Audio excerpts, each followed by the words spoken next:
Oração a toda hora. Momento devocional.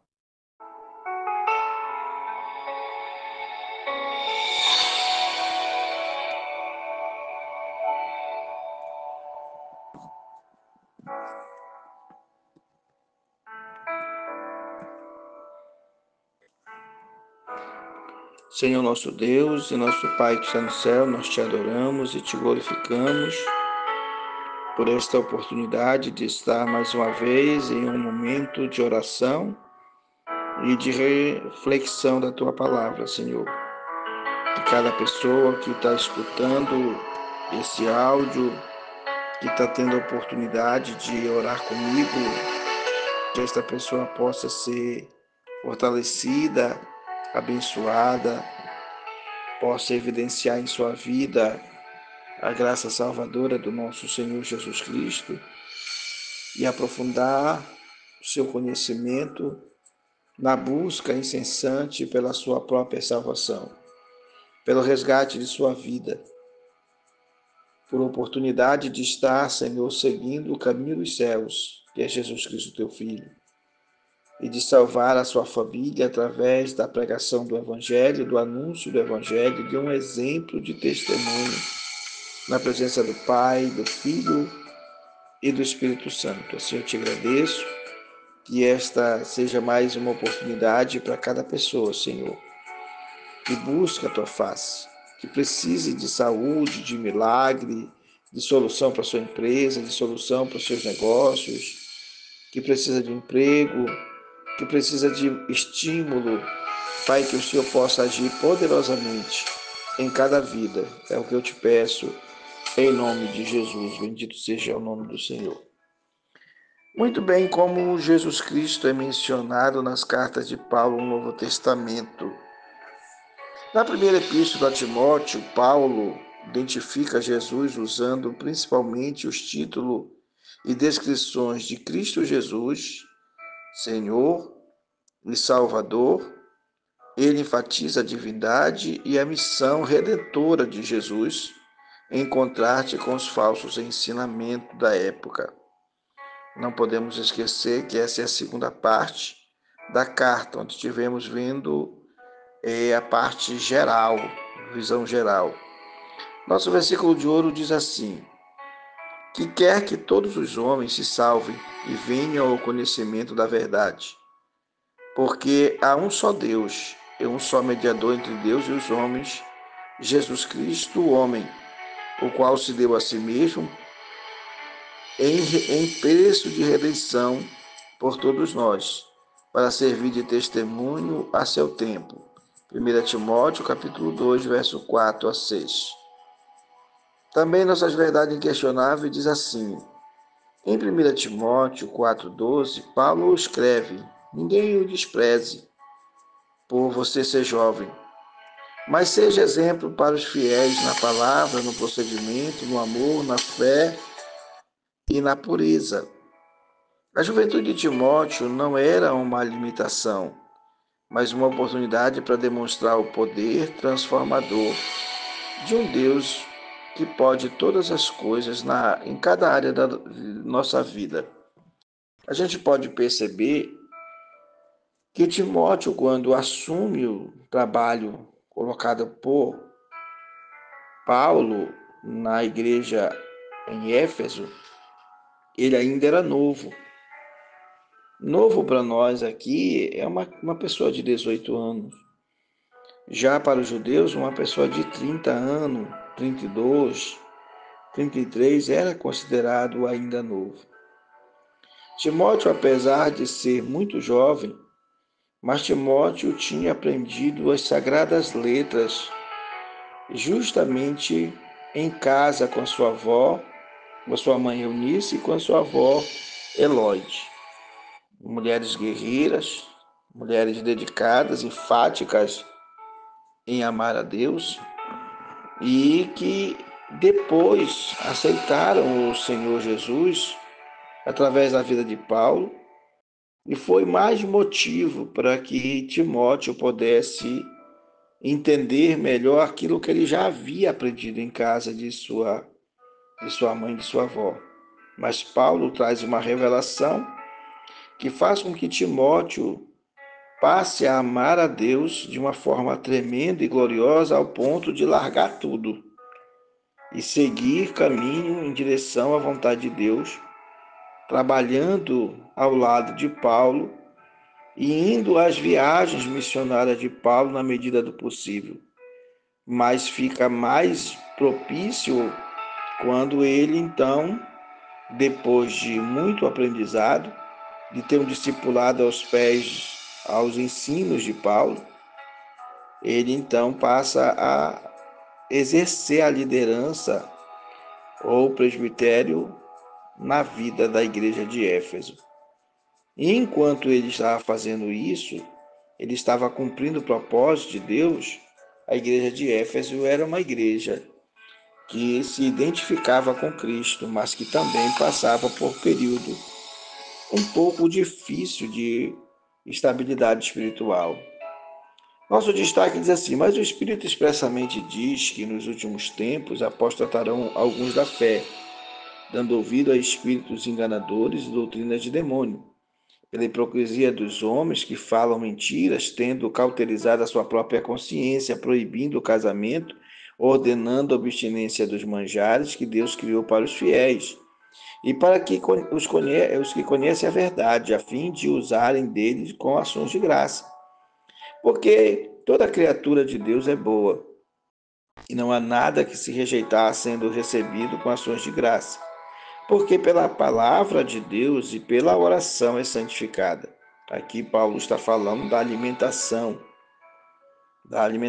de que não era mais aquela exclusiva vinda dos judeus, né? Ou através dos ensinos das tradições, mas que, segundo Paulo, passa a ter uma amplidão maior, uma vez que o nosso irmão Timóteo, ele teve um pai gentil e uma mãe judia.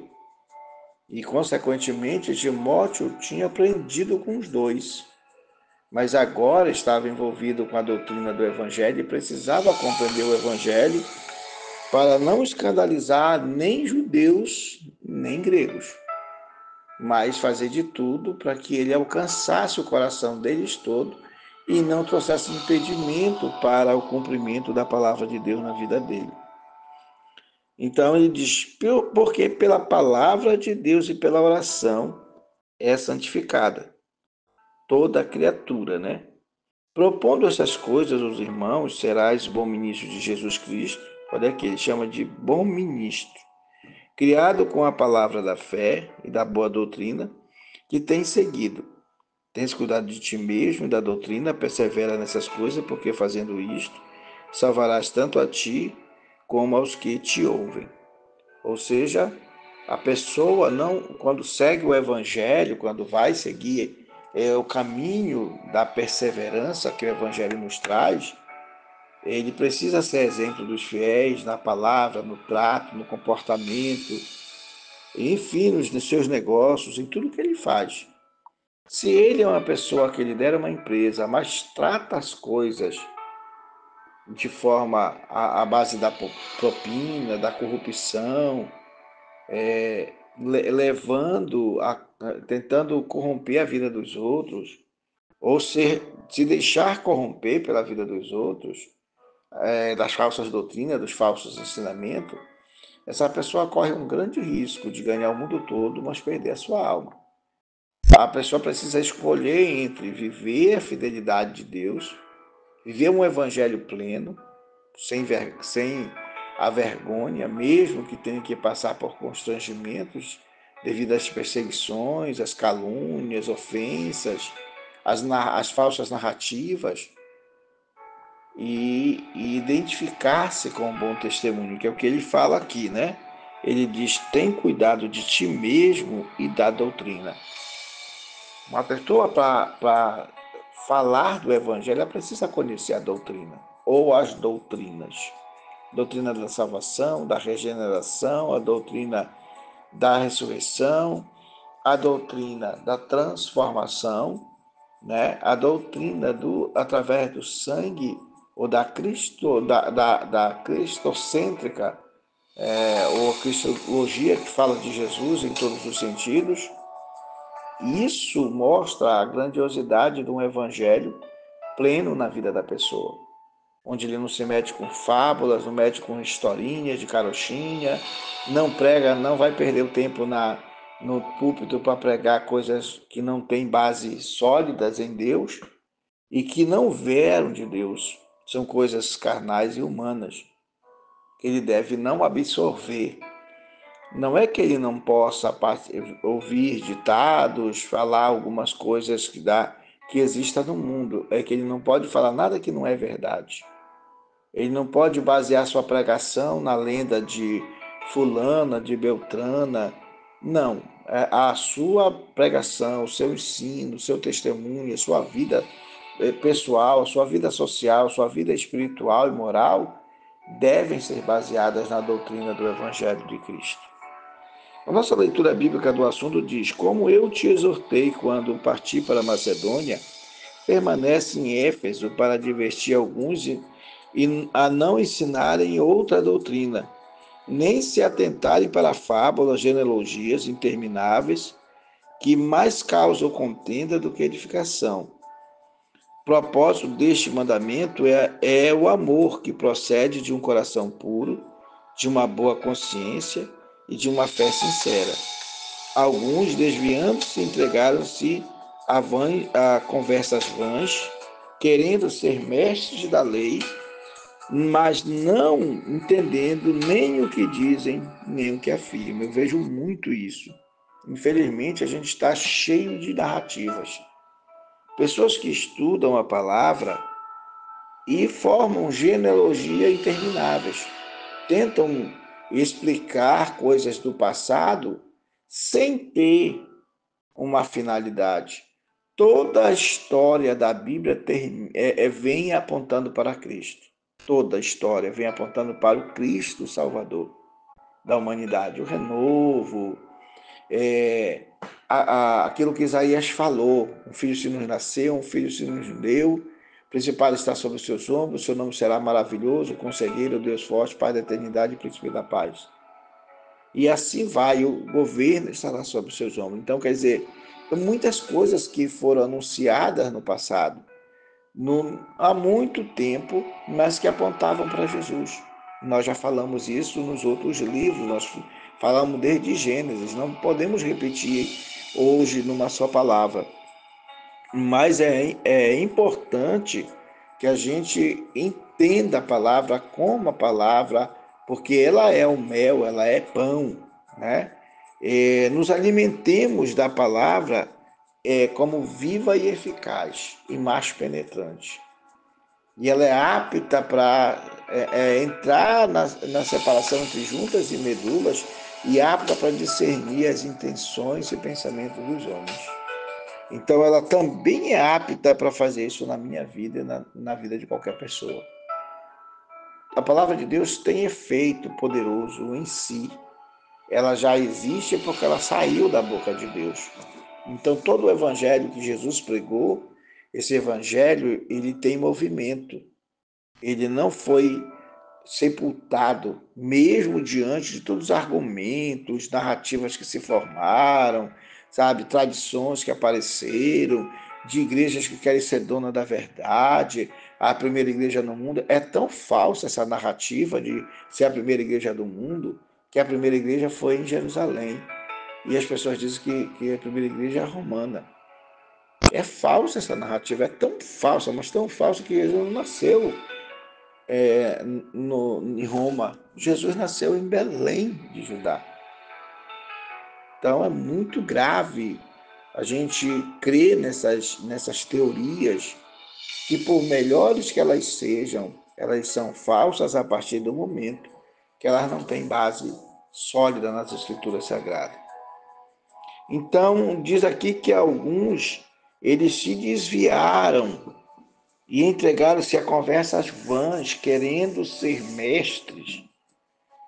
E veja o quão é grave quando a gente acha que a gente tem em nós a capacidade de ter o dom de mestria que é dado pelo Espírito Santo. Isso se tratando da palavra de Deus. Não estou se tratando da pessoa ter esse dom de mestre em relação à vida comum, a ter sabedoria para lidar com a vida comum.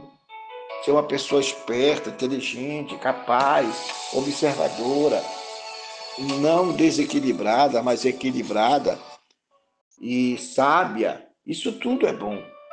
Mas não é a mesma coisa que ser um mestre segundo o Espírito Santo. Porque a Bíblia diz que Deus deu à igreja. E o Espírito Santo ele distribui os dons ministeriais de acordo com a necessidade da igreja na localidade que ela está e no tempo que ela está vivendo. Então a gente tem que ter muito cuidado, pessoalmente, espiritualmente, socialmente, cientificamente com as coisas de Deus. A gente tem que olhar para todos os flancos e entender que nós temos a obrigação de anunciar Jesus, de falar de Jesus, de pregar Jesus, porque só Ele é tudo e majestoso. Está em 1 Timóteo, capítulo 1, verso 3 a 7. As principais formas como Jesus é identificado incluem Cristo Jesus. Este é o título mais frequente usado logo na saudação. Paulo, apóstolo de Jesus, de Cristo Jesus.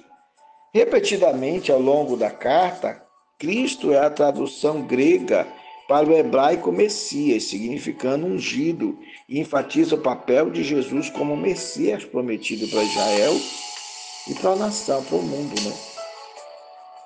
A outra questão é que ele é identificado como Senhor, ou nosso Senhor.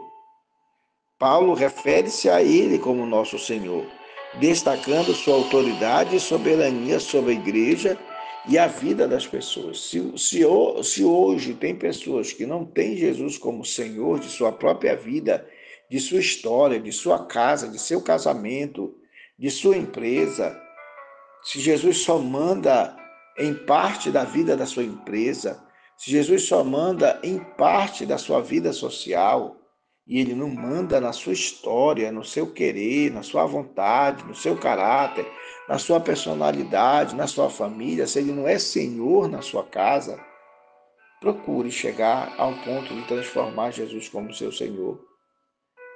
Senão você vai ter prejuízo muito forte no final da sua vida. Ou quem sabe depois que você morrer. Mas se você entender que você precisa dele agora, ele está aí onde você estiver e ele pode ouvir sua voz, seu clamor. Também de Salvador, Jesus é explicitamente chamado de Salvador. Deus nosso Salvador e Cristo Jesus nossa esperança. Isso é um dos versículos escrito por Paulo na primeira carta a Timóteo. O que ressalta a sua missão de trazer redenção, salvação à humanidade. Lembre-se que quando o anjo chega para Maria, ele disse, porque o seu nome será chamado Jesus, que ele salvará o seu povo dos pecados deles. Então veja a necessidade de você ter Jesus como seu Salvador. E se você tem um Salvador, ele pode nos salvar e te salvar. E se você é uma pessoa salva por Jesus, você é uma pessoa que pode viver a salvação na sua essência, em toda a sua maravilha. Outra coisa que ele é considerado mediador entre Deus e os homens, em 1 Timóteo capítulo 2, verso 5. Há uma descrição única, Jesus como um só mediador entre Deus e os homens, Cristo Jesus, homem. Ele sendo homem, ele foi como ovelha muda ao matadouro e foi obediente até a morte de cruz, como está lá no livro, na carta aos Filipenses. Então Jesus é o homem que troca o lugar com todos os outros homens. E toda a maldição do pecado, toda a ofensa do pecado, toda a imoralidade do pecado, toda a eficácia do pecado, toda a tirania do pecado, toda a imundícia do pecado, todo o poder de morte do pecado, é substituído porque Jesus vai para a cruz e substitui o homem. Mas só ele substitui aqueles que aceitam, que recebem ele. E isso não é conversa, isso está escrito na palavra. A todos quanto receberam, deu-lhes o poder de serem feitos filhos de Deus. Isso é palavra de Deus. Jesus, vinde a mim todos vós que estáis cansados e oprimidos, e eu vos aliviarei. Tomai sobre vós o meu jugo e aprendei de mim, que sou manso e humilde de coração. Se você não ir a Jesus, se você não seguir Jesus, você seguir santos, você seguir deuses, como aqui a igreja de Éfeso, ela seguia a deusa Artemis, né? Se a igreja seguisse essa deusa Artemis, como hoje existe a Rainha do Céu e outras, você deve ter imaginado como Deus ia se sentir sendo objeto de rejeição do seu povo, substituto como Criador, porque se ele criou todas as coisas, quando ele criou todas as coisas, não existia Maria, não existia João, não existia Pedro, isso não existia nada desses homens e dessas mulheres, gente. Não existia. E a Bíblia diz que Jesus foi imolado antes da fundação do mundo. Deus, como sabia que o homem ia pecar, ele já sentou-se com seu filho e tomou a decisão de quem ele quem representaria a oportunidade de salvação. Por isso que Jesus diz: eu sou o caminho. Eu sou o caminho, a verdade e a vida. E ninguém veio ao Pai se não for através de mim, dizia Jesus. Então, cuidado, muito cuidado com a sua vida futura. Então ele é mediador. Aquele que media é aquele que tem o cuidado de estar falando o que você sente, o que você passa. Ele tem que advogar com verdade o que você vive, o que você pede. E nem sempre o que a gente pede é aquilo que a gente precisa. Mas o mediador, ele é aquele que vai interpretar a história e a vida. É ele que vai fazer a interpretação da lógica, da ciência jurídica para salvar o paciente, para salvar a pessoa endividada, para salvar a pessoa que está prestes a sofrer cadeia. Mas também ele vai mediar quando você precisar de saúde, porque ele vai convencer o Pai que apesar de que nós não sejamos dignos da cura, do milagre, mas ele vai intervir, buscando a face do Pai, para que haja saúde no teu corpo, na tua alma e no teu espírito. Então é muito bom que você exerça essa fé neste mediador. E isso enfatiza seu papel de ponte entre a humanidade e o Deus Pai. Jesus é este. Jesus Cristo, homem. Paulo destaca a encarnação de Jesus, ou seja, que ele se manifestou como homem, o que era um pouco crucial para combater as heresias que negavam a sua natureza humana. E chegaram a dizer, a afirmar que Jesus, aquele Jesus que falavam, não, quando ele morreu, ele não veio naquele corpo.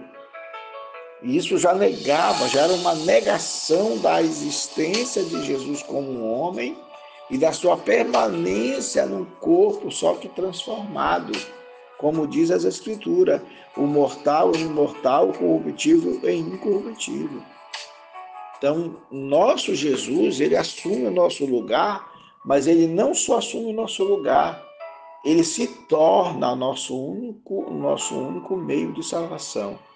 Ele se torna a nossa única verdade, nosso único caminho, nossa única porta de salvação. Então, ele, Jesus, que é para ti, que é para mim, que é para todos nós, o Senhor de todas as coisas. Ele também é Rei dos Reis e Senhor dos Senhores.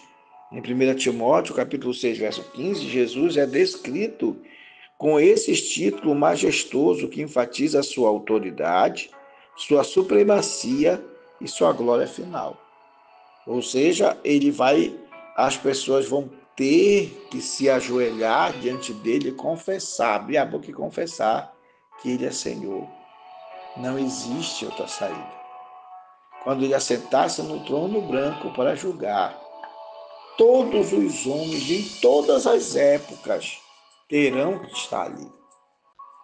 Uns para condenação e desprezo eterno, como fala Daniel capítulo 12, e outros para a glória eterna.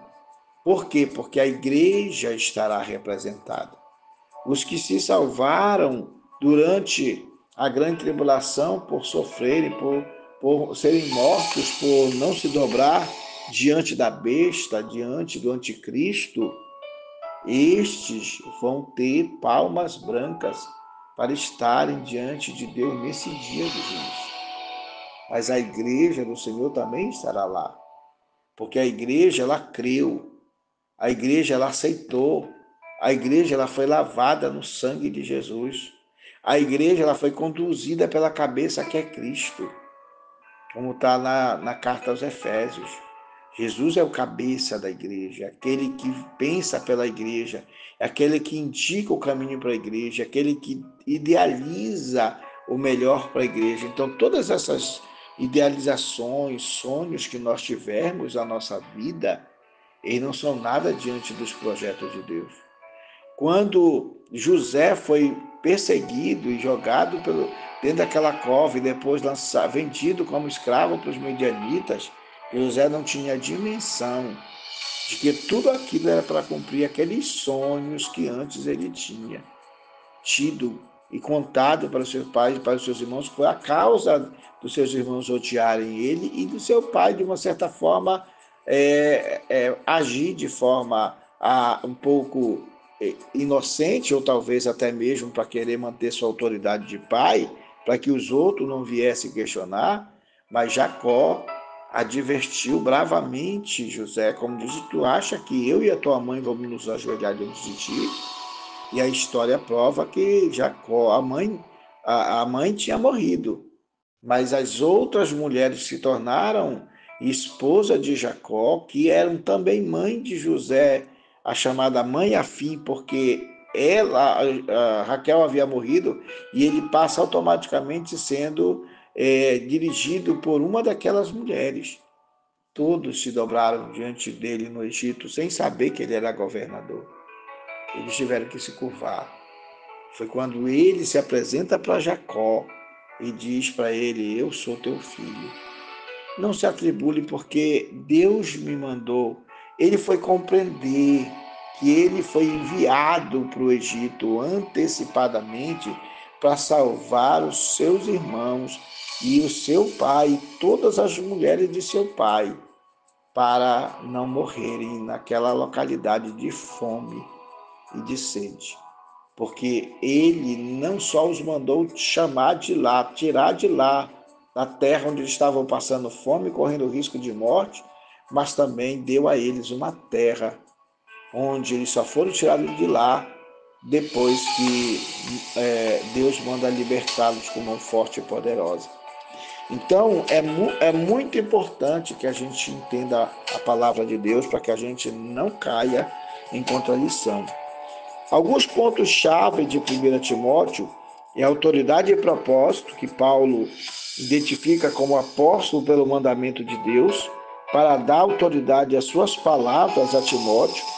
Ele também exorta a permanecer em Éfeso para combater as falsas doutrinas. Então, há um propósito na epístola para manter a autoridade tanto de Paulo como o propósito de evitar prejuízo para o evangelho e também levar Timóteo a ser circuncidado, para que ele, ainda que ele não era plenamente judeu, ele era meio judeu, meio grego, mas isso poderia causar problema com os judaizantes, então ele preferiu fazer-lhe um prosélito, né, como nós falamos na carta anterior, na palavra anterior. Então, ele também exorta a permanecer em Éfeso para combater as falsas doutrinas, como nós vamos colocar mais adiante aqui. O poder da misericórdia de Deus. Paulo declara que Jesus é a misericórdia plena e que a incredulidade do homem ou a ignorância persegue os cristãos, né? E essa experiência levou ele a reconhecer-se como o principal dos pecadores, mas também encheu-se de gratidão e de fé. Paulo reconhece que se não fosse o poder e a misericórdia de Deus, ele mesmo, Paulo, não poderia estar ali, porque ele era o principal dos pecadores. E ele perseguiu os cristãos ao ponto de, pela incredulidade que ele tinha e pela sua ignorância, ele tentou matar os cristãos. Alguns foram mortos. Ele se agradou da morte de Estevão. Tanto é que as vestes de Estevão foram jogadas aos seus pés. Outra coisa é o evangelho e a fé. O evangelho é descrito como glorioso, confiável. Paulo, que considera a sua responsabilidade transmitir aos outros, ele reforça que, embora a lei seja boa, a justiça verdadeira não vem da lei.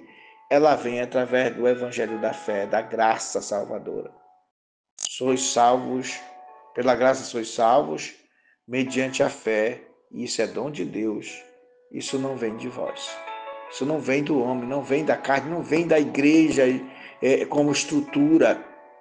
Não vem da igreja como instituição, não. A igreja não é maior que Deus, a igreja não é maior que Jesus, a igreja não oficializou Jesus, a igreja não fez Jesus, a igreja não salvou Jesus, a igreja não oficializa ou santifica Jesus.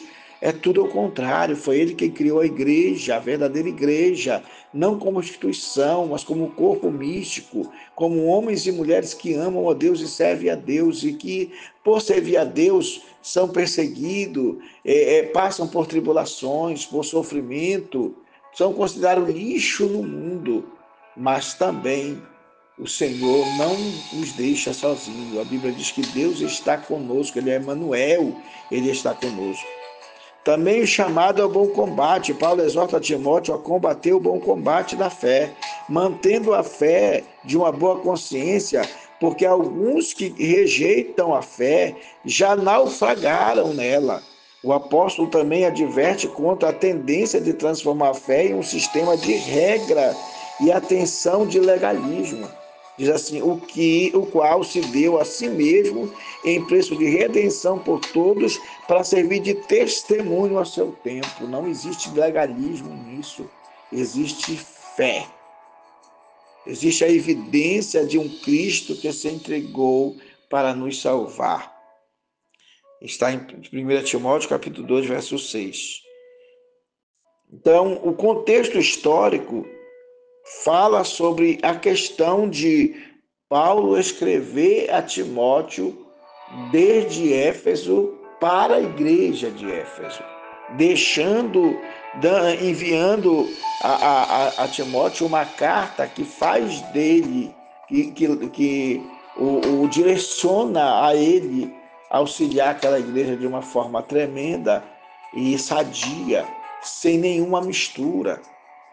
O contexto histórico e geográfico era Éfeso, a cidade. A Paulo escreveu a carta estando na cidade de Éfeso, uma cidade comercial importante, rica, mas moralmente decadente e idólatra. Olha aí, né? Os efésios veneravam a deusa Artemis e eram influenciados por filosofias como o estoicismo e epicurismo, o que complicava o trabalho de Timóteo. O que é o estoicismo? Controle das emoções, cultivar o equilíbrio emocional para que as paixões não dominem o indivíduo. Isso envolve confrontar as crenças. Olha aí, confrontar as crenças. Já pensou uma coisa dessa que, em vez de somar, ela vem dividir? As pessoas que seguem o estoicismo, elas não aceitam a igreja. Elas combatem a igreja. Elas dividem a igreja. Elas discordam nas coisas da fé, porque elas não conseguem ver a fé. Elas vivem pelo que elas pensam, elas vivem pelo que elas decidem, elas vivem pelo imaginário. né? E levam a emoções negativas e realizar de forma ponderada a racionalidade. Só vive pelo racional. A fé não consegue ser só racional. A fé vê o invisível, consegue acreditar no impossível e descrever o indescritível e vai. A fé é muito forte na sua capacidade de alcance, porque foi Deus quem nos deu a fé. Oremos ao Senhor nosso Deus. Senhor nosso Deus e nosso Pai que está no céu, nós estamos diante de Ti, te adoramos por sua bondade, sua fidelidade, pelo prazer de estar diante da Tua face, de fazer a Tua vontade na medida plena do Senhor, ainda que humanamente é impossível vivermos, Senhor, sem pecar, porque somos pecadores, a nossa natureza é de pecador, mas se a Tua palavra diz andarmos na luz, como Cristo andou na luz, como Ele era a própria luz, nós teremos comunhão com os outros e o sangue de Jesus nos purifica de todo o pecado. Logo, o cristão não vive para o pecado, o cristão vive pela fé num Cristo que a qualquer momento, meu Pai, vai voltar. E essa é a nossa esperança, que Jesus Cristo volte e antes dele voltar, ele nos perdoe. Antes dele voltar, ele nos transforme. Antes dele voltar, ele nos regenere.